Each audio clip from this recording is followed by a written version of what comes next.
السلام عليكم، كي راكم دايرين؟ ان شاء الله تكونوا كامل بخير. وقت ما يوصلكم الفيديو تاعي يلقاكم مهنيين وفي احسن الاحوال ان شاء الله.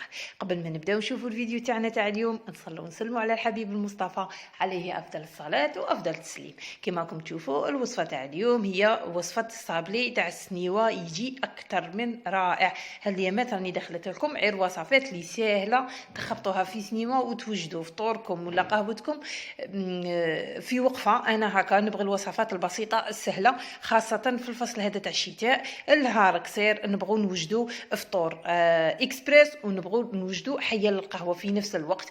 هذه من بين الوصفات تاع القهوه تاع العشيه، وصفه اكثر من رائعه، مقادير بسيطه وتجيكم تذوب في الفم ما شاء الله. نتمنىكم ان شاء الله بربي تتبعوا الوصفه وتجربوها ان شاء الله بربي وتردوا لي في لي كومونتير. وقبل ما ننسى نقول لك انت حبيبتي لي اول مره تزور القناه، ندعوك للاشتراك وتفعيل زر الجرس بيوصلك اخر فيديوهاتي. نبداو على بركه الله في طريقه التحضير والمقادير مع بعض. هنا في ريسيبيون كما راكم تشوفوا بغيت نوزن لكم زوج مغارف تاوعي شحال يتعبروا. انا مداني ندير عيني ميزاني مي هاد الخطره بغيت نوزن لكم زوج مغارف معمرين كبار، حوالي واحد 110 قولوا كاع 100 غرام، حوالي 100 غرام زوج مغارف دهان يكون الطري بحراره الغرفه. كما راكم تشوفوا هنا عندي نص كاس زيت، نص كاس زيت. هنا كنت توزنوا هذاك الزيت تسيبوه تقريبا 100 غرام، نفس العبر تاع الزيت تاع المارغرين اللي درتها. هنايا ثاني كنزيد عليه كاس تاع السكر رطب، هي من احسن سكر رطب.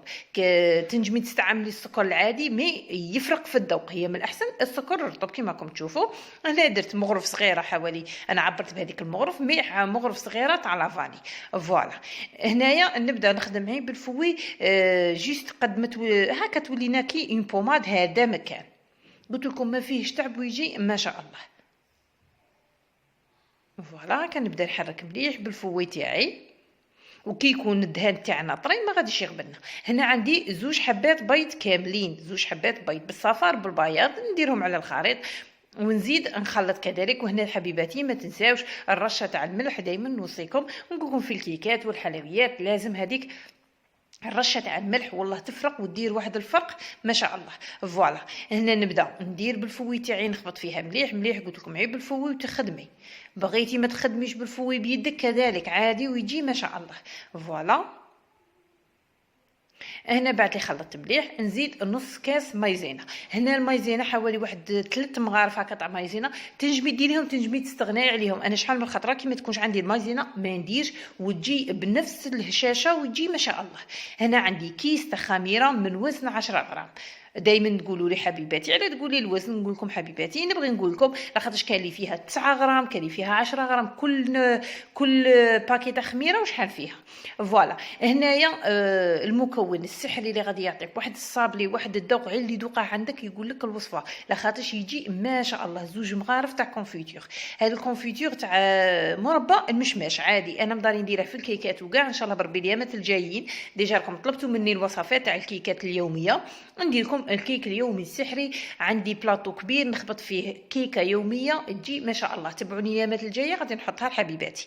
هنايا بعد اللي دربت هذاك زوج مغارف تاع الكونفيتور مليح مليح نبدا نضيف الفرينه. هنا الفرينه خدات لي حوالي تقريبا رطل تاع فرينه كل وحده والفرينه تاعها. هنايا الاولى درت حوالي واحد 4 مغارف ولا، ودربت مليح كما راكم تشوفوا بالفوي. ومن بعد تقلعي الفوي توخريه وتبداي بيدك ما غاديش تغرب لك 5 دقائق تلميها. فوالا والفرينه دائما نقول لكم حبيباتي عينك ميزانك. دوك تشوفوا القوام تاع العجينه تاعي راني باغياتو ما يكونش يتلاصق في اليدين مي لازم نخلوها طري باه تجينا الكاطو تاعنا يجينا طري، الصابلي يجينا طري. فوالا هكا نبدا نضيف الفرينه تنحصل على هذا القوام. شوفوا هنا القوام اللي تحصلت عليه، يديا ما يتلاصقوش. دوك تشوفوا قد غسلت يديا هذيك هي. هنا كما راكم تشوفوا عندي البلاطو 25 30 سنتيم على 25 سنتيم كما راكم تشوفوا. بديت نحل فيه العجينه تاعي. فوالا نحلها كاع على البلاطو. الاولى دهنته بشويه تاع زيت ما غاديش يلصق، عيبه يسهل لنا عمليه التسريح تاع العجينه. هذا مكان لاخاطش فيها كميه تاع زبده وكميه تاع الزيت ما غاديش تلصق لنا في البلاطو تاعنا محال. فوالا هنا نبدا بساشي الطريقه اللي تعودتوني نخدم بها. ان ساشي انا هادو تاع البوراك تاع الديول ما نقيسهمش، نلمهم دائما دايرتهم في القشر كاش ما نسحق ولا نجبدهم. هادو كي اعمل كيما هكا تليسي بيهم ولا كاش حاجه ولا فوالا. هنا بعد اللي خدمت كاع العجينه تاعي في البلاطو، قدبت بالفرشيطه بيكيتها كاع، حاولوا تبيكوها مليح لاخاطرش باه ما تتنفخناش على جهه وتجينا جهه عوجه وجهه لا. فوالا هنا دخلتها طيب وبديت كيش تاع صايره قريب توجد، بديت نراخر نوجد في الخليط اللي غادي نديره من الفوق. هنا عندي 3 مغارف كونفيتور تاع المشماش.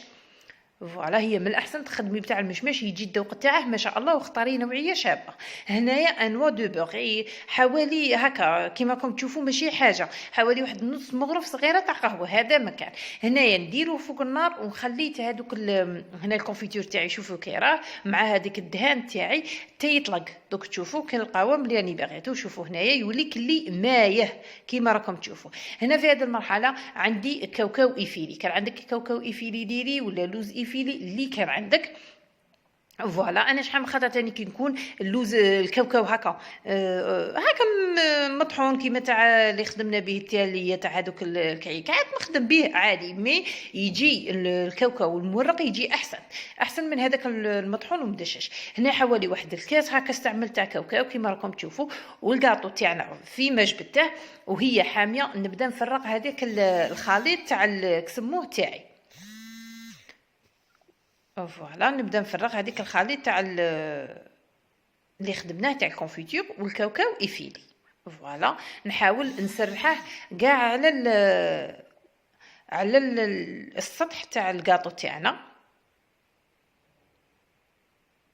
فوالا نمشيه كاع مليح ونخليه هنايا يبرد. هي من الاحسن تخليه تتبرد مليح. لا كنتي درتيه بالعشيه تاع الغدوه تقسميه لقهوه الصباح، ولا بالصباح وعشيه لازم يبرد مليح باه تقسميه باه لي مورسو تاعك يجوا شابين ويجوا مدحوفين. هذا مكان.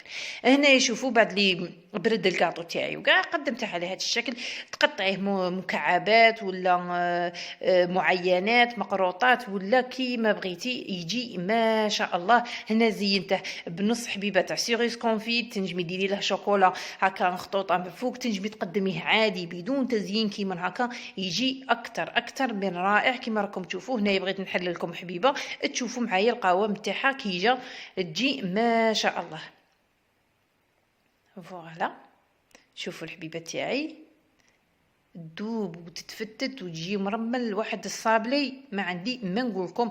وصفه اكثر من رائعه مع هذيك الزوج مغارف تاع الكونفيتور، اللمسه تاع الكونفيتور اللي درناها في العجينه يجي اكثر من رائع، يجي ما شاء الله. نتمناكم ان شاء الله بربي تجربوه وتردوا لي الخبر ان شاء الله بربي في لي كومونتير. وما بقى لي الا نقول لكم دمتم في رعايه الرحمن وسلام الله عليكم. سلام حبيباتي.